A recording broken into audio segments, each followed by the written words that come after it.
فمهما كان مشاكلك فاوعى تستسلم لدوامة التفكير دي، ومهما كنت ما شفتش لحياتك نتيجة أو للي بتعمله فاوعى تنهار تحت تفكيرك. وتخيل نوح عليه السلام قعد يحاول يقنع قومه 950 سنة وما اقتنعوش، وكل يوم يتهموه بالجنون وفي عقله.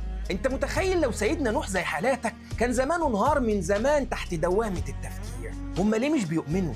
طب هو فين الغلط؟ وهو ربنا ليه المدة دي كلها ما نصرنيش؟ انت النهاردة لما بتعمل حاجة لسنة وما بتشوفش ليها نتيجة بتيأس منها وبيقتلك التفكير فيها. ومهما كان الموقف اللي انت عايشه صعب فأكيد هينتهي، فريح دماغك، لأن المخ كده كده بيزهق والفكرة كده كده بتموت لوحدها. ودايما بتخيل سيدنا إبراهيم وهو في قلب النار، اللحظات اللي قضاها جوه النار، وده مش موقف صعب وبس، لكن ده موقف كفيل إنه يشل عقلك وتفكيرك. وجات المعجزة من ربنا عشان تطفي نار قلبه وعقله وتفكيره قبل ما تطفي نار المشركين. يا نار كوني بردا وسلاما.